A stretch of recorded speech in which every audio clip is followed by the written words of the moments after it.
দুর্নীতি দমন কমিশন, রাজধানী উন্নয়ন কর্তৃপক্ষ অধ্যাদেশ সহ 4টি অধ্যাদেশ খসড়া অনুমোদন দিয়েছে অন্তর্বর্তী সরকার। বৃহস্পতিবার উপদেষ্টা পরিষদের সাপ্তাহিক বৈঠকে খসড়াগুলোর নীতিগত ও চূড়ান্ত অনুমোদন দেওয়া হয়।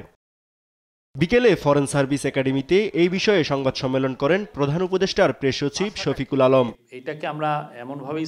এ সময় তিনি জানান, এখন থেকে দুদক কর্মকর্তাদের নিয়মিত সম্পদের হিসাব দিতে হবে। দুর্নীতি কমিশনের যে অফিসার বা যারা এই সরাসরি এই দুর্নীতি দমনের সাথে সম্পৃক্ত তাদের সম্পদের হিসাব দিতে হবে।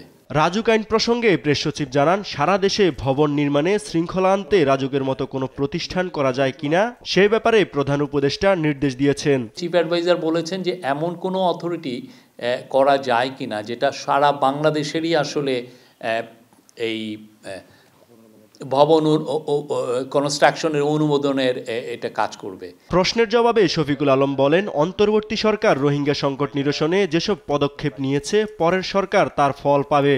যে এফার্টটা এই গভর্নমেন্ট নিয়েছে সেই এফার্টের কারণে রোহিঙ্গাদের ক্রাইসিসটা এখন পুরো পৃথিবী খুব ভালোভাবে জানে। এটার আপনি হয়তো আজকে এটার ফলাফল পাচ্ছেন না, বাট সামনের দিনগুলোতে ইনশাল্লাহ আমরা অবশ্যই গুড রেজাল্ট পাবো। বাউলদের উপর হামলাকারীদের দ্রুত গ্রেপ্তার করতে প্রধান উপদেষ্টা নির্দেশ দিয়েছেন বলেও জানান প্রেস সচিব। প্রধান উপদেষ্টা তো আশা ব্যক্ত করেছেন। ইউসুফ ভুঁইয়া, দেশ টিভি, ঢাকা।